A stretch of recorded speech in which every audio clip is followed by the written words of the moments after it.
watching Teens in Crisis, a Basin PBS live town hall, underwritten by the Springboard Center.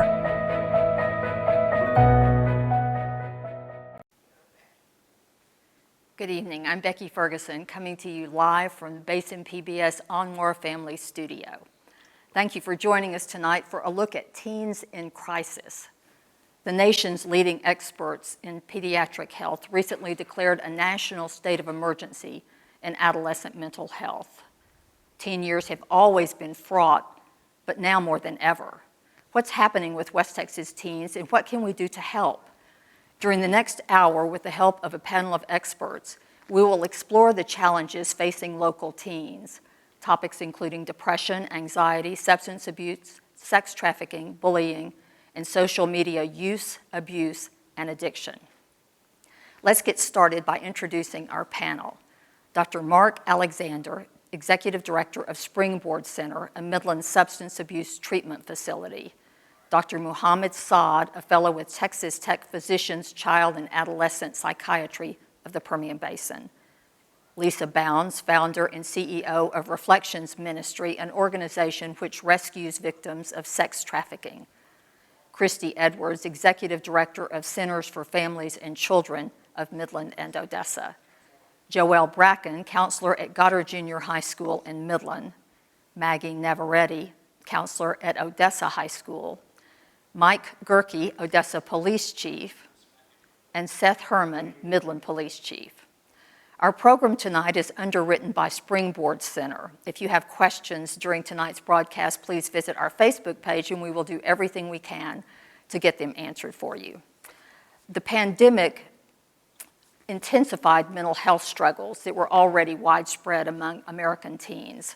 U.S. Surgeon General Vivek Murthy warned in December worldwide symptoms of anxiety and depression doubled during the pandemic. But mental health issues were already increasing in the U.S. before COVID-19, according to the Centers for Disease Control. For example, emergency room visits due to depression, anxiety, and similar conditions rose 28% between 2011 and 2015. We're going to begin tonight's discussion with observations from each of our panelists. We'll discuss possible causes for the rise in mental health problems among teens. Then we'll conclude with advice from our experts on how to help address and possibly prevent the growing incidence of teen depression and anxiety. We're going to start with observations, and I'm going to start with our counselors. So Joelle, will you begin and tell us what you're observing from the students that you see? Well, I'd like to start by saying this is not all kids, but some kids that I see, and some in large numbers, are stressed, are tired. To be honest, some are breaking down and not handling what's coming at them well. Maggie, will you tag onto that? Yeah, I think our community and our nation has been faced with seeing death really close, and even for us as adults, there's people who are trained to face that kind of severe, stressful situations, and our children are not. So our children are hearing, one with the pandemic, with the shooting that happened in our small community, they were being faced with realizing, I'm living my life as a teen, not really thinking about it, thinking that I'm going to live forever, and then having to face the reality of, hearing, relatives are being hospitalized. So I think even for us as adults to have to face, that, we're mortals. I think for our teens, having to think, how is my life going to be defined? What's the legacy that I think? I think those are big questions for a lot of our kids that normally they were not having to face, especially not in our community. We tend to be a community that doesn't face like crime like Houston, California, big states that have a lot of that. So I think that's been very difficult for the kids that I have seen personally. But between 2013 and 2019, depression was common among children and adolescents aged 12 to 17, with a 20.9% reporting major depressive episodes, 36% feeling sad or hopeless, and nearly 20% reporting they have seriously considered suicide. Mohammed, could you tell us what you're observing with your patients? And then if you will, also talk about the symptoms of depression. Sure, thank you very much for inviting to this panel. So for last 2 decades, and so we are seeing a rise in the mental health condition and depression and anxiety being the most common condition seen all over the world, and same trend is seen in the US and in our community as well. Depression is a chemical imbalance in our brain. It's one of the most common mental condition where it affects how we feel, how we think, and how we handle our daily activities like sleep, appetite, or work. For children, how they handle the school stress, right? It has a range of symptoms like which goes from feeling of hopelessness, worthlessness, blaming themselves for everything. In the depressive person mind, they think things negatively more than positively. For example, nothing is going to go good for me. Everything is worse in their eyes. I'm not good enough. I'm not capable enough. They blame if there's a bad interaction with the parents and child, they blame themselves. Okay, I'm not a good children. I'm not a good child. I'm not a good student. So all these feelings kind of goes in the child's brain, affect how he handles his daily stress. Because teenagers, we know, high school stress, bullying, kind of like if they are not interacting with their peers good, right? If they don't have a good friendship, that's kind of affect them. Coming back to the symptoms again, feeling of worthlessness, hopelessness, guilty, change in the appetite, change in the sleep. Sometimes they started having bad thoughts of hurting or harming themselves, suicidal thoughts, which are alarming symptoms. And if we see any of those symptoms in our kids, we might need to hospitalize them in some severe conditions. Yeah. An estimated 13.7% of teens have anxiety disorders. Christy, what are you seeing with the teens that you encounter?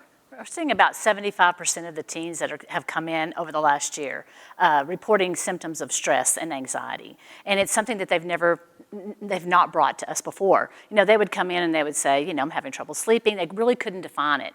We've done a really good job of helping them define what they're dealing with.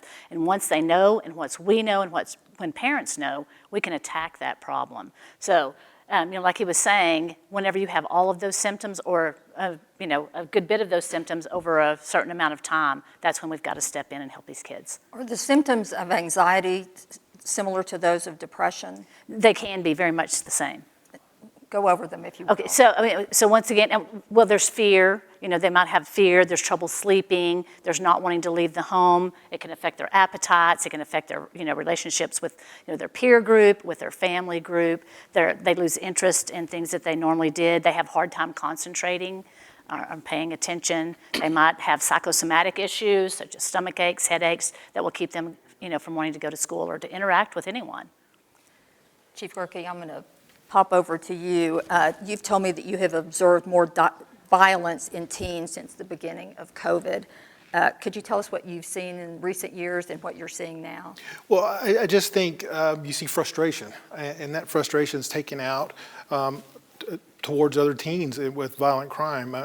You know, just the other day, Monday, I believe, of this week, we had a shooting in Odessa. Luckily, no one was hit. But it all started because a group of 12-year-olds were upset with another group of 12-year-olds. The first group contacts a older cousin who brings a gun, a 22-year-old with a gun. That's how things escalate. And you know, we think about in our day, in high school and junior high, when we had issues with our classmates, it didn't escalate to that. So the question is, why now? Why do things escalate to that point now? And you just see that type of crime, just senseless crime. You know, it really has no thought behind it. And that's what you see, I guess, a rise in. Well, will you speculate as to why you think that is? I'm not trained like we'll get them to weigh in as well. Yeah, you know, I think schools being closed down, homeschooling. There's just a lack of socialization that occurred. I think that's a big part of it. I think social media is a big part of it because, we have what we call keyboard warriors. That's what we call them at the Odessa Police Department, that will get on social media and say things to a person or about a person that they would never say to that person's face, right? But they'll say it on social media. And it's hurtful things, and it's things that just really can be bothersome. And those things affect children. Before we talk about crime in Midland, I want to come over to you, Christy. Do you have some theories as to why things accelerate when they didn't used to? I think we're not teaching our kids how to bounce back or how to rebound from disappointment or rejection or embarrassment. For myself, I know that if I'm terribly disappointed or my feelings are hurt or whatever, I know how many days it takes me to where I'm back to myself. In that time, I'm probably not going to make any rash decisions or make any rash actions. I don't think we help our kids learn how to bounce back. We've got to talk to them. You will bounce back. Let's help you figure out how long it takes you. And when you do, you can have that cooling down period, and then you can be more rational in what you might want to say or do. Chief Herman, are you making similar observations in Midland? Most definitely. It's not necessarily an overall increase in crime, but it's the egregiousness of the crimes that we're seeing. Much more, just like Chief Gerke had already mentioned, we have a considerable uptick in violent criminal acts being perpetrated by juveniles. Everything from drive-by shootings to attempted homicides, which we experienced just last week, as a matter of fact. An attempted homicide by one juvenile against another for nothing more than what we would consider seemingly innocuous, misrepresentations, misinformation, misunderstanding, whatever you have. Nothing that any of us, a rational individual, child or adult, can look at as a valid reason to attempt to take someone's life, but that's what we're seeing. We're also seeing an increase in juvenile gangs. I think that a lot of that started during COVID, as the doctor already mentioned, and everyone's echoed here already. These kids have to have that peer-to-peer interaction, that positive peer-to-peer interaction. Well, if they're not getting it at school because of COVID and they're schooling at home, well, they're going to seek it from somewhere. And now you have these gangs that have formed, and that's their interaction. That's their positive interaction now. That's their community. Exactly. That's their community. That's their family now. And those are the groups that are going out and committing these vehicle burglaries, and they're targeting specifically guns. Yes. And these guns are being utilized in, again, drive-by shootings, home invasion robberies against drug dealers, and these attempted homicides. There's a litany of these egregious crimes that are being committed by juveniles predominantly. You were mentioning gangs, and when we spoke earlier, you said that you felt like social media sort of glamorized the thug and sort of gangster lifestyle. Can you talk a little bit more about that? Most assuredly. Social media has, the positives that come with social media are very often countermanded by the negatives, and we're seeing the negatives specifically in our juveniles. Mike already mentioned the bullying that goes on online, and for us, for an adult, you can go, well, I'm just going to turn that off and not pay attention, but that's their life. That's their connection to the outside world and to their friends. And when they're being bullied online, well, that just exacerbates whatever issues they're dealing with. Well, the same thing with what we're talking about, the negative influences of this so-called thug lifestyle, the representation of firearms, of money, of dope. We pull up these social media accounts in our investigations, and they're rife with those photographs of their peers in those situations. And it represents this glamour, this excitement, and again, we go back to the thug life. It's criminality, and unfortunately, kids aren't capable of looking at the after effects of what they're getting into in the actions. There's no repercussions until it actually comes to fruition. Maggie, you're nodding your head.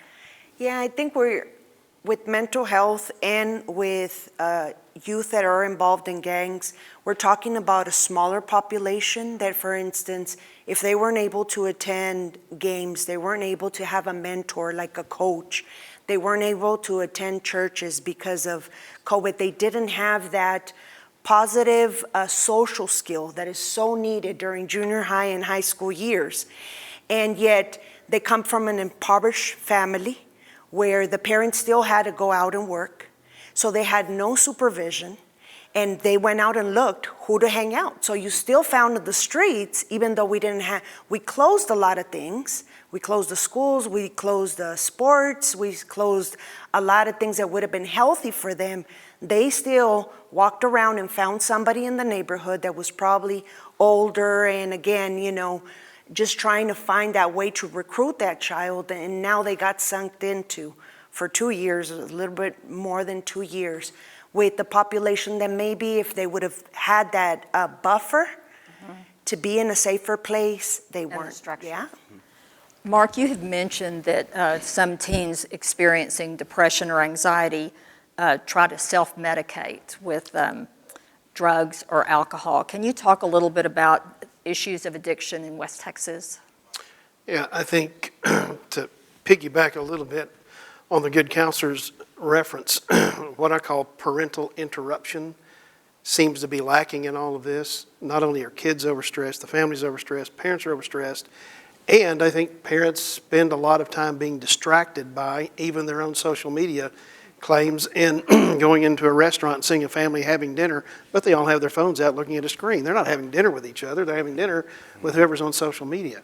So I think the inability to process how long does my anxiety last, how long does my disappointment last, how do I deal with unmet expectations in life, an inability to process that with a parent, with a significant other, leads to the kind of things that the rest of we're all talking about. The escape from that is often kids looking for a substance that will medicate or mediate how they feel.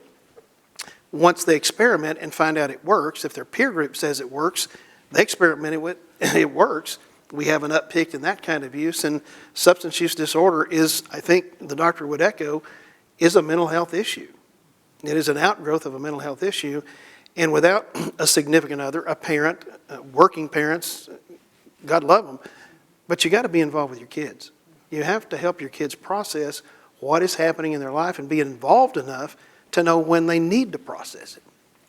Mohammed, on the topic of addiction, you have mentioned to me that the brain circuits involved in like addiction to cocaine are the same brain circuits, if I'm saying it right, involved in addiction to social media.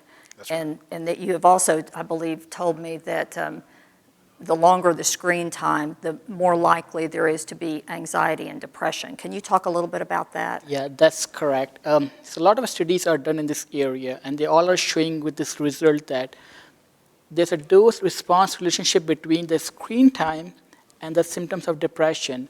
Screen time and the feeling of body weight dissatisfaction. Screen time and feeling of worthlessness and hopelessness, and which are also the symptoms of depression. Screen time and less amount of sleep because of the addiction of using phone constantly. They were poor sleep, right? Chronic sleep deprivation even, which in turn cause anxiety and depressive symptoms.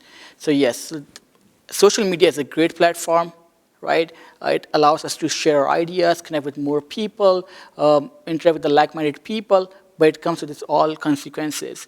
Now what we are seeing is between the age of 13 to 17, in the US, 86% own smartphones, and 70% are addicted to it in some way, right? Means like spending more than normal time.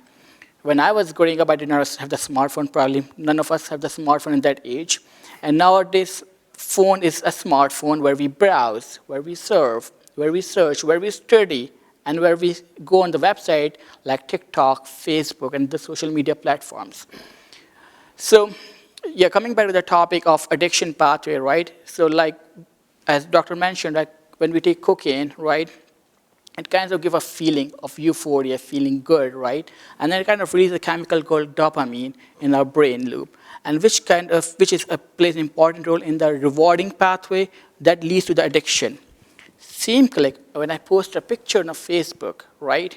Of course, I would like to post a great picture of myself, right? And I would be waiting for the like. Someone go and like, I'll get a notification, right? Tick. The notification will want me to, okay, let me just check my phone, right? That will release a chemical called dopamine, same chemical, which gives me the reward. Okay, someone liked my photo, right? And that's kind of a loop. Now, I'm sitting there for a while and no one has, I'm not getting a notification, but I still want to see my phone, right? And I think a lot of us do that. Okay, every constantly, we know no one's calling me, right? But still want to see my phone because of the same loop dopamine, because it gives a carving, right? Craving to see your phone again and again. So that has been seen with the social media, with the telephone, even with the video games, right? Now we're talking about the teenage population. I've seen a lot of kids addicted to games, and the games are very violent games. I mean, I personally don't play games, but all my kids, when they come to me, I'm like, what kind of games do you play? And they give me different kind of game names. Most of them are very violent. And they want to play that game. Even their parents are, okay, if the parents ask them to stop playing game and go and eat food, they don't want to do that. They argue with their parents because they're so addicted to playing games or whatever media they got, they don't want to leave that part. They would not sleep, they would not eat, but they would just constantly hook themselves in front of the electronic devices. So this is also playing a bigger role in our mental health rise. Yeah. Well, I guess it's If I can piggyback. Yeah, please do, Mark. In terms of that dopamine and that reward that he's talking about, we've discovered in research across the last couple of years that there is as much reward in dopamine that happens to someone addicted to a drug in the search and finding of it as there is in the use of it. Mm-hmm. So they get a double opportunity to have that dopamine dump. The other thing I want to say about social media is I've always believed that comparison kills love. Uh-huh. And if I'm on social media comparing my life to someone else's, I'm going to kill the love I have for myself. And that's a depressive episode for a young person who's trying to figure out what life is all about, what I'm supposed to do with my life, and how life really works. So I think that comparative aspect of that social media, I can't be, Will Smith and get rid of someone with a slap on the face. I have to be this person that I am. I can't make the straight A's or be the honor student, so I have to be the person that I am. And it becomes a very depressive reality. I think anger turned inward is depression, and it becomes a depressive reality, and kids want to escape from it. Well, speaking of depression, Lisa, I wonder if anxiety and depression make people more vulnerable to like sexual mistreatment or even to sexual trafficking. Absolutely, and we know that 94% of trafficking victims have already been sexually or physically abused before they even get to be on the street and are trafficked.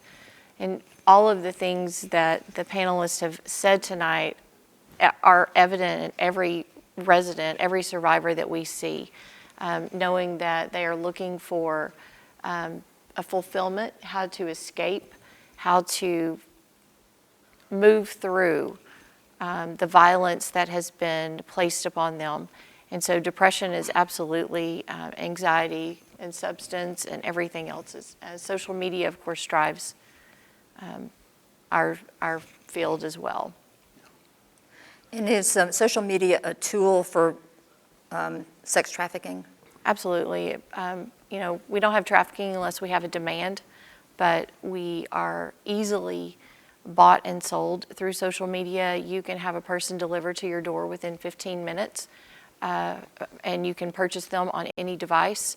We have about 1,100 to 1,200 ads a day just in the Permian Basin of how you can buy a person and pick the make, model, and size. And just like Chief Herman was talking about the family and stepping into a role, there will be someone that will fill that need of family and love and support, whether they find it in their gang family or just through social media and connection. Chief Herman, you're nodding your head. Did you have something you wanted to add there? Well, I mean, Lisa's already touched upon all of it well. The investigations that we're conducting, my agency as well as I'm sure Mike's, they are social media driven now. It's now like you said, ordering people online, and we're setting up on these events and hopefully targeting the seller, not necessarily the victim of the trafficking. So social media is huge in that area. And something else to touch upon that everybody's already kind of talked about a little bit is the drug use. The teens we're seeing that are involved in this gang activity, I have yet to meet one that is not in some form or fashion using drugs. We're seeing a lot of prescription medication abuse, Xanax predominantly. Marijuana is just rampant. And what people don't understand is marijuana is a hallucinogen. And when these kids are under the influence of these drugs, what happens? Their inhibition's lower, and they do things that normally they would not do or wouldn't think of doing. And so that spurs that violent behavior that we're dealing with quite predominantly now on the street. Can I piggyback right there? Absolutely. Just on the Please drug do. use for just a second. And I think when we talk about particularly the prescription drug use, it's very dangerous. A lot of people look at that and say, okay, it's a hydrocodone, it's a Xanax, it's a whatever. But now, and I think you're seeing this too, fentanyl has made its way here, right? And fentanyl is so very dangerous because just a very small, minute portion can poison someone. And these kids are buying pills from dealers that they've bought pills from before, and they were okay. And now they buy a pill and it's not okay, and they're overdosing. And that's a very dangerous situation. I think all of your officers, I know all of my officers carry Narcan.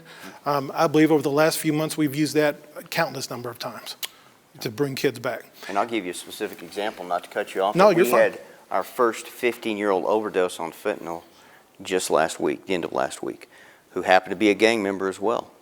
A search warrant was subsequently run on the dwelling. We recovered stolen guns and identified that obviously this kid is using drugs that he perceived to be another prescription medication that are being marketed as such by dealers, and that's the result is an overdose. If I may, You know what, Mark? Hold on to that. We're going to take a quick break, and we're going memory's to... very short. Very short, very short. No, but we'll talk about it in just a second. We're going to take a quick break, and we're going to hear from some local teens. Stay with us.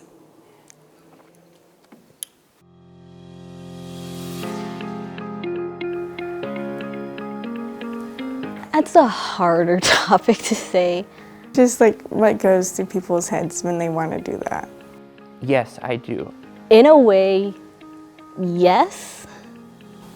It's like you're not showing anybody who cares, because why would you go mess with someone else's stuff? And not if it's your stuff, then it's fine. But like, I don't think that should influence anyone. Because how do I explain this? I believe that there is an emotional crisis going on amongst the teens. I feel like teenagers are misunderstood.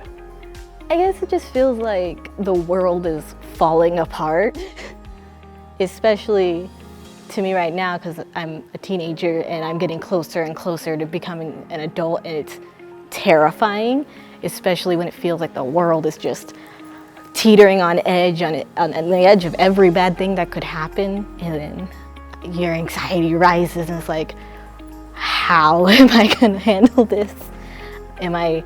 Is the world just about to, and sometimes I'm like panicking, and other times I'm like, this is it, I'm ready, I'm accepting the end. But I guess I could say I do feel, yeah, that it's a little bit of crisis, but other times I also like to try, okay, well, if we're in a crisis, I'm going to at least try to be positive about what I can, like now, like my friends, my family, where I am right now, what I'm doing, being able to just enjoy what I can. Supportive people that understand what they're doing can really help out, and as well as a community who tries to understand.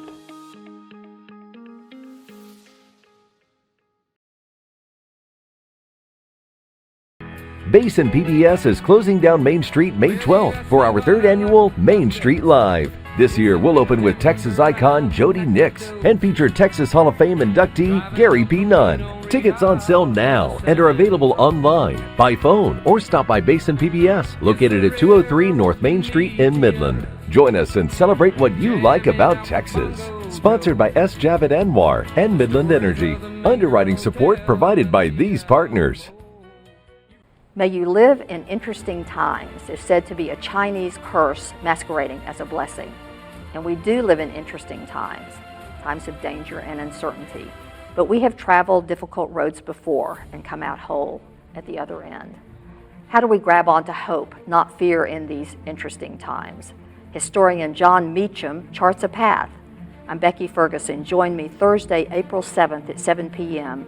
for a one-question special program. Hi, I'm Emily, your Basin PBS Membership Director. You might recognize my name from some of the letters you receive from Basin PBS, or if you've called the station, you've probably talked to me.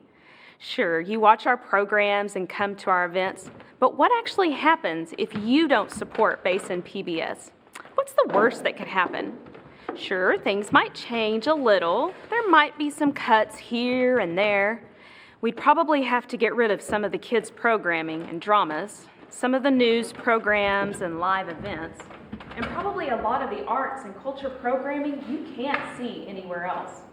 But what does it really matter if you don't support Basin PBS? You'll hardly know the difference.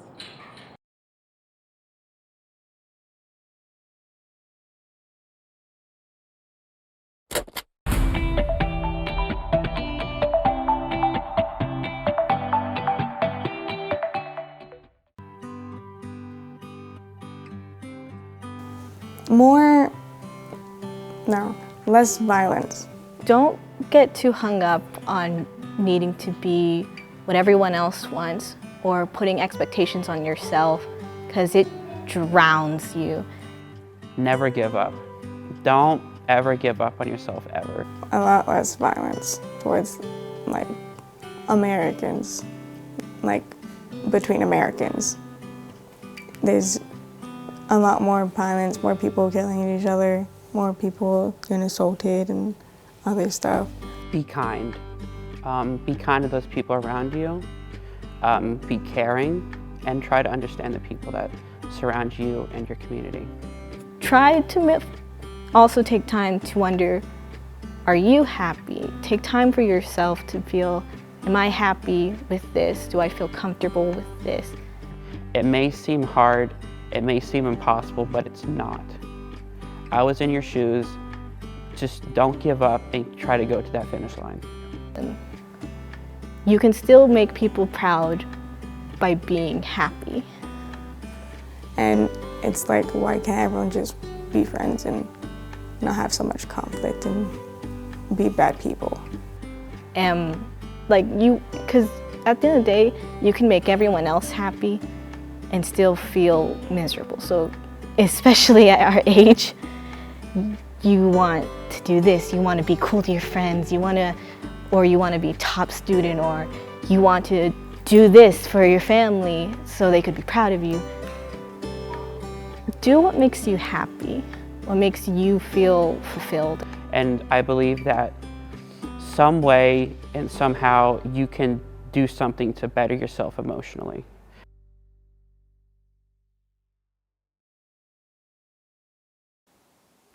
I like that. Do something to better yourself emotionally. That's a nice note in which we'll return to our panel. And Mark, as we went into the break, we had just been talking about fentanyl overdoses, and you had something that you wanted to add. Yeah, just a caution, really, for anyone out there that's using substance. We noticed last fall at our facility through tox screens, 25% uptick in fentanyl coming through those tox screens, nearly to a person who came through. They didn't know they were using fentanyl. It was a total surprise to them, and they argued about the tox screen.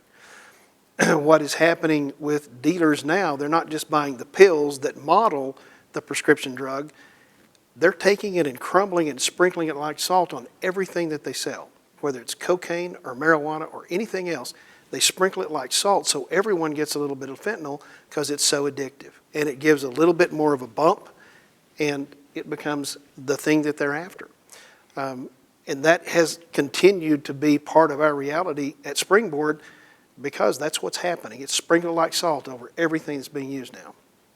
Becky, can I add something? Yeah, please do that. Becky. The teenagers that had overdoses after they had consequences and everything, and they ended up in my office, one of the things that we're finding is they have trauma that has never been addressed. And so with trauma, then they want to numb that pain. And again, most of them, they really didn't say, this morning I'm going to take this and I'm going to kill myself. You know, it was more they were already vulnerable in a lot of areas. You know, they had been survivors of sexual abuse. Some of them, you know, with some pockets, you know, again, family incarcerated, children of immigrants, that, families who have had severe trauma, and it has never been addressed because either they don't have the resources or they don't have access to medical help, and that's what I've seen. Trauma has been the underlying theme of the overdoses that I have seen. Lisa, do you want to tag on to that about trauma and drug abuse? Absolutely. I think for trafficking victims, they usually get a label saying that, it's just kind of one of those things. They want it, they're addicted to something, and we know that 92% of trafficking victims are not addicted to anything, but it is forced on them as a way of keeping them compliant, keeping them with the ability to go all night.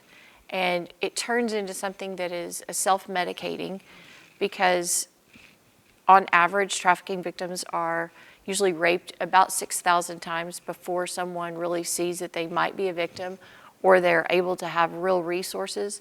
That does a lot to you psychologically to even cope and to be able to manage.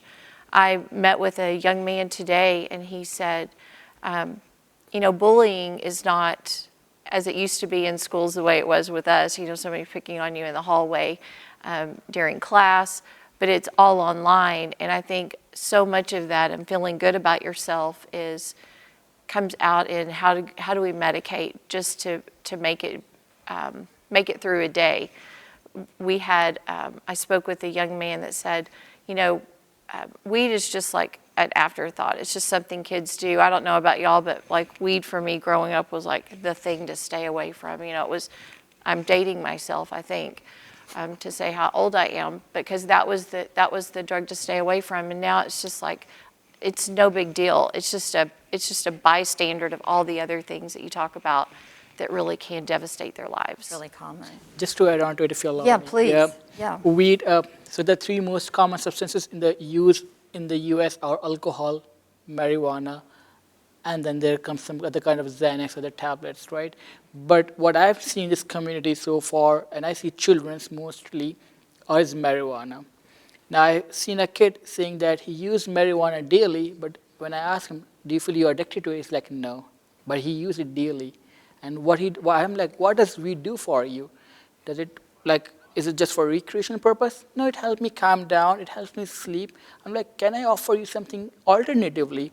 Because, in your age group, and drugs have its own side effects. Do you mind if I offer another medication, therapy route? No, I think I'm okay with using marijuana. So they don't agree that they're addicted to it, and then also they want to use it. So that's what we are seeing, and because, and there are studies showing that marijuana use in a younger population, teenage population, kind of affect the brain wiring. And even they stop it, sometimes they start experiencing symptoms 2 or 3 years after stopping their drug. And they feel like, oh, I have no side effect with marijuana. It just not do anything for me. No, it's doing thing for you. It's affecting your brain, which can manifest as depression, anxiety, maybe hallucination, because psychosis also develop in people who used marijuana in the past. And some people who develop psychosis and those things, then they just continue to use alternative drugs, as we were mentioning, self-medicating themselves with that drug before they come and see any professional help. Christy, why do you think teen mental health is more fragile now than it was 10, 15, 20 years ago?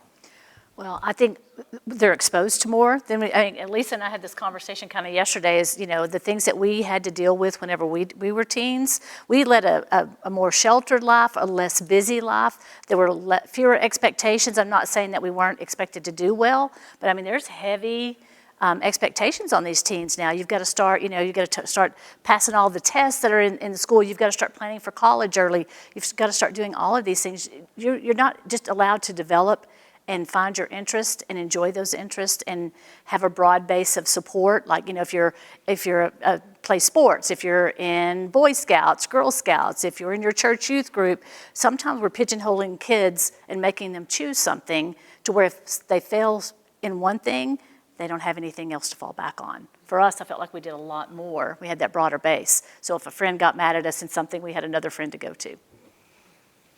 but we also had family. We also had people in our lives. And I think we have crisis for teens, and we had crisis long before the pandemic. We just we had more accountability. They were in school, there were people watching. I mean, our educators are on the front lines every single day doing what they do well, and we have tied their hands in so many areas because we don't allow them to teach, and we want everyone to be normal. We want everyone to be in the same class. And then we forget that we have to change a culture, but look at where the majority of our students are coming from that are in the gangs. They're coming from homes they're just mimicking what they've already seen in their lives. And we're not talking about just for a couple of years. We're talking about for a lifetime. When we talk about trafficking victims, that 31% of pictures on pornography sites are of kids under the age of 5. Well, who do you think is putting those out there? Who do you think is touching them and doing things to them? When you have 46% of trafficking victims that are sold by their family, we're already setting them up to be addicted to things, to self-medicate. I would self-medicate too.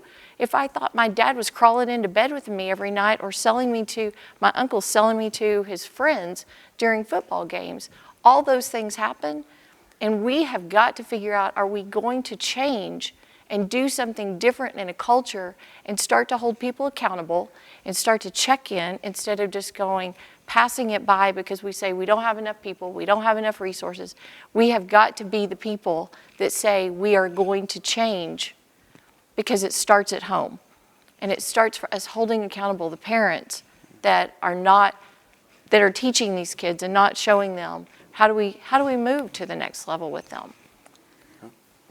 Did you want to say something, Chief? You were nodding your head. I nod a lot, but I mean, Lisa just hit it on the head. We have parents who are not parenting.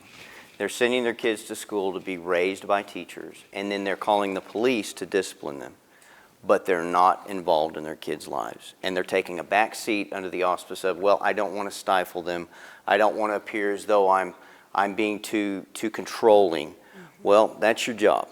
Your sole job as a parent is to raise a good person safely and bring them up to be productive members of society. That's for the whole of the community. Well, when we take a step back and go, you know what, I'm going to let them do what they want to do and give them their freedom, what do we think is going to happen? It's inevitable. You know, Maggie, you and I talked a little bit about, the destigmatization of mental health, and you see that as a positive. Can you talk a little bit about that? Well, I think to put our money and make our money be worth it, I think we have to do prevention.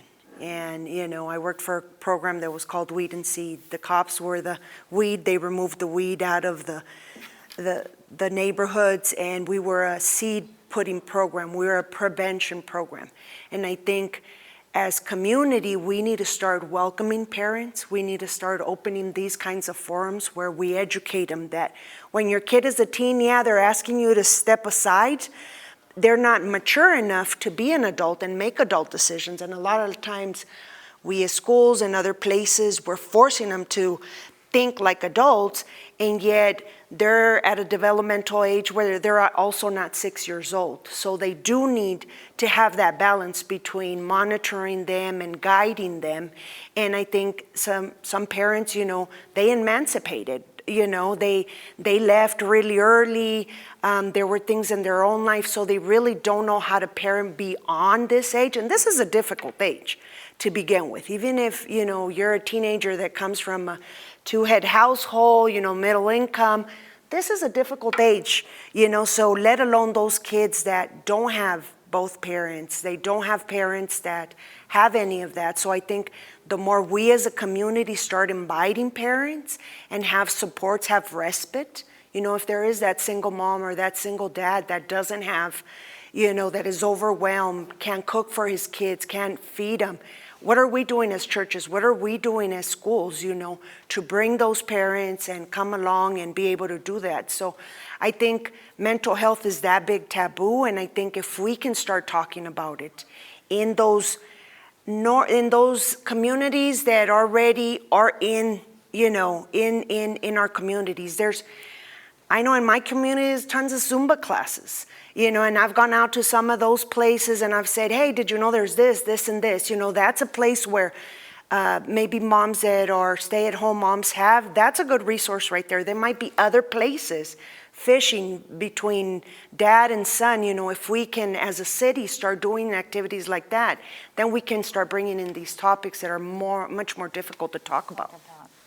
Joelle, do you mind talking about what adults, whether they be parents or teachers or coaches, should be looking for to spot teens that are in trouble or headed that way in terms of mental health? Just they know their teen the best, so if they are seeing any kind of change, whether it be they're starting to isolate more into their bedroom, or they're not interested in an activity that they've always loved, maybe a change in friend groups, maybe it could even be a change in music or what their online habits look like, maybe that's changed. Just their mood overall. Maybe they don't care about academics than they used to, or maybe they're starting to really go hard on the academics and they never used to do that. Just any kind of change. A change in behavior. Christy, did you want to add jump something? on? I want to challenge parents. Don't be passive in your kid's life. What we need you to do, we need you to look in their backpack. We need you to say, we're going to do a phone check. We need you to say, you're going to be with this friend. I'm going to call and make sure that you're actually there. We're so afraid of offending our kids and them being mad at us that we kind of just go, well, we were all teenagers. Maybe they'll live through it too. So I'm saying you've got to be involved, and you can't be afraid for your kid to be mad at you. Seth, you have a different way of putting that parents should use as their, their models, model. Prison guards? Yes, most definitely. Talk about that. Well, it's very similar to what you just said. Toss their room, check their phones, look under the bed, know who their friends are, know who they're associating with at home, away from home, at school. Understand that it doesn't matter how great your kid is, and we all believe that our kids are great and they're awesome and they never do anything, but those influences that they have outside of the home are very, very pulling. They really can influence them way beyond what our capabilities are sometimes at home. So stay on top of them. I mean, they may hate you for a little bit, but it was already mentioned, these kids, they really do want parameters. They don't want to just be bouncing from curb to curb. They want to know what they can do and what they can't. And they may throw that fit when those rules are forced upon them. But in the end, they know it's the right thing, and it develops them as adults. And I just agree, be the prison guard. I mean... I think even a little further than that, just to kind of piggyback on both of what both of you said, is whatever happened to neighbors helping out with your kids? What happened to community? As we've got to get back to that idea that we look out for one another, that we look out for our neighbors, that we look out for our neighbors' children, that we know each other, that we come together and for the common good, right? Just to make sure that everything's okay. And I understand sometimes that's hard because it's not my problem. It's not my business. If I go tell this person that I saw their child doing A, B, or C, they're going to be mad at me. Well, sometimes be brave and bold. That's okay. It's okay. Mark, you have experience working with addiction, but you also have experience as a pastor and as a parent of grown children. If you were going to give advice to parents of teenagers, what would you tell them? Be involved with your kids. All of the things we've just been talking about. Don't be a distracted parent, no matter how life may throw you difficulties or whatever. Allow your kids to see your own difficulties and how you deal with them. Give them an example that shows them you can survive a disappointment, you can miss an expectation, you can lose a job, you can, lose a loved one. Help them understand there is a pathway through all of those things and let them see you do it. Don't hide those things from them. Just be involved. That is the most essential thing. Don't second the responsibility as a parent to a church or a youth group or anything else, a gang. Don't second your parental responsibilities somewhere else. Don't be distracted as a parent or self-involved as a parent so that your kid believes, hey, they don't care about me anyway, because that's the assumption when you're not involved with your kids. They don't care. I would just say that hear them. They want to be heard. A lot of my kids, when they come to me, they want to talk to me, and I'm a total stranger to them, but they feel like I'm not going to judge them. I'm just going to listen to them, so hear them out. They told me, like, my parents don't understand what's going through my life. They don't have time for me. I think we all are giving the same suggestions. It's just give them time, involve with them in some kind of activities where they can open up to you. Also, make sure that we also talk about our own stress with them so that they are able to open up their own feelings with us. Instead of saying, okay, when I was your age, I had a lot of stress, and I passed through it, you will do good. No, just, okay, how do you feel? What's going in your life? And just share with me. We don't have to give them the solution, but we just have to have them think that there is someone who is going to support them no matter what happened. So this is what I'm going to suggest.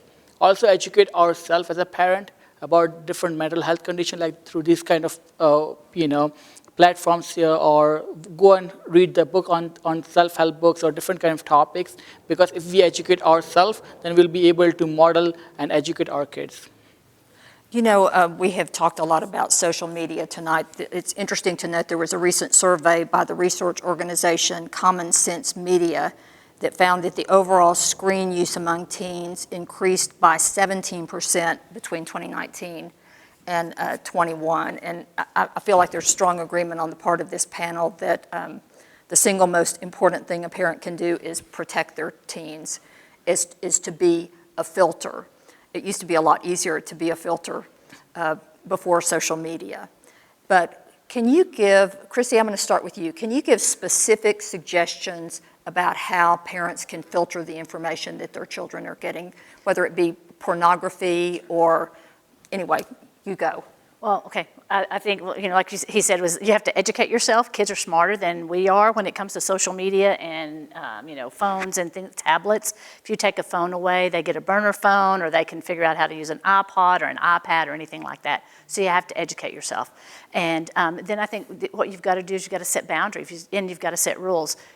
Don't give your child at 6 years old a phone that is fully loaded and they can access anything, they can browse anything. Because what they're going to do, and I'm going to jump from 6 years old to like a 12-year-old boy, they're still only thinking with a 12-year-old brain, right? So you might say, my kid would never do that. They're not going to look at YouTube for adults, they're only going to look at YouTube for kids.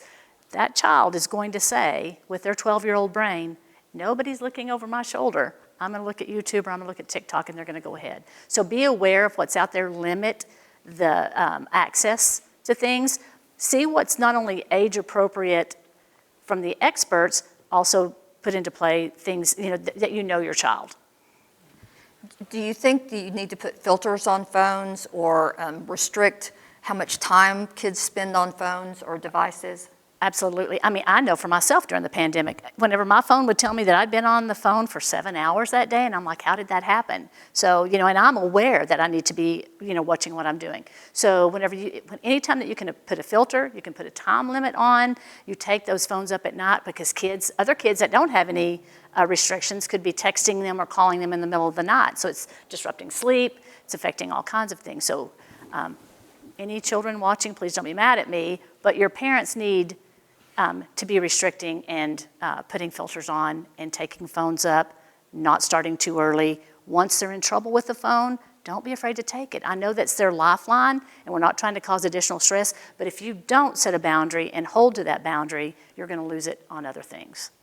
Maggie, you're nodding your head. Well, to be preventive, I think it starts with a relationship. If you know that device is important for them, and you take the time to stay with them and say, I don't know much about the phone, but what are the things that you do? And start as a parent to allow the kid to open the door to what worlds they're getting into. As a parent, your gut is going to tell you, this is pretty dangerous, or my child is looking at this or looking at that. I usually get the parent that is already upset because the child's already doing severe things, and then they yank the phone from them. And just like as she said, some other kid is gonna give that student a phone that she can connect when there's internet, and so just taking that away from them may not be enough, but if we want to be preventive, it really is going to be where the parent has a relationship with the child and has this communication that this device, it could be a loaded gun. So this can open doors to so many other things, but it has to start with empowering parents, giving the parents their role back. I think in a lot of schools and in a lot of agencies, we've taken the power of the parent. And I think we have to give it back to them, and we have to say, who better than you? But it doesn't start with when they're a teenager and they're No. flipping out. Yes. It starts with when they're a little person, Yeah. and you have to have a relationship, and you have to be open about things, and you have to watch. And I'm with you on the social media aspect and the phone. I am not a techie person, and everyone in my life knows I'm not, but I don't have that ability to not be techie anymore. Yeah. I have to know what my grandchildren are involved in. I have to know when they get a phone, and don't give it to them at 6. We all made it until we were older without one. But when you look at even 75% of pornography for kids comes through gaming. And when we put our students in front of the TV and go, good luck to you, have a great day, I'm busy, I'm on my phone doing my own thing, are we checking and paying attention, just like she said, are we checking and holding them accountable of who are they talking to?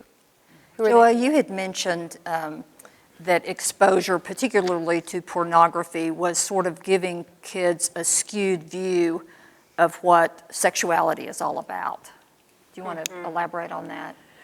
Yeah, we're just, we're seeing kids talk about things that we would have thought would have mortified them. And they're talking about it like it's normal.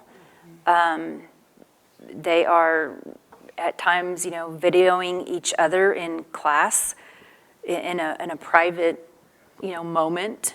And I just mean like a kiss or something like that, but where normally that would embarrass them or it would be private, it's kind of like a show for other people. So it's skewing what's normal and what's not. What's not normal. Yeah. Just to add on to it, so I've seen people like when, in the past, when a child cries, parents give them the toys. Now they give them the smartphones. And once they get the smartphone, the child stops crying. So the addiction or these start at very, very young age nowadays, and that plays a role. Other part, like we are discussing about social media use and pornography. Social media has normalized a lot of things. One of the things is pornography, I think. So, yeah, this is one of the few side effects that, as a parent, unfortunately, we cannot do a lot. But whatever we can do is limit the screen time or install some of the apps which kind of filter the website. That is a good idea where to start from. So this is a call to parents, and I want to thank all of you all. We've run out of time. Tonight you have heard from some local experts representing schools, mental health facilities, substance abuse and sex trafficking organizations, and law enforcement. There are many organizations in the Permian Basin to help teens and their families who find themselves in need. We're going to put them up on the screen for you to look at. They're also available on our website, which is basinpbs.org. Our thanks to tonight's panelists, Dr. Mark Alexander, Dr. Mohammed Saad, Lisa Bounds, Christy Edwards, Joelle Bracken, Maggie Navarrete, Mike Gerke, and Seth Herman. We are grateful to the Springboard Center for generously underwriting tonight's town hall. We also want to thank our Basin PBS board and staff, along with the Elizabeth Reed Yeager family and the Anwar family, for their generous support of Basin PBS. And we want to thank you, our valued viewers. If you want to know more about our local programming or become a member of Basin PBS, please visit our website, basinpbs.org. You'll also find some resources on tonight's topics there. And please tune in to Basin PBS a week from tonight, Thursday, April 7th at 7, for a special edition of One Question, in which I will be talking to author and historian John Meacham. Thank you for joining us tonight. I'm Becky Ferguson. Good night.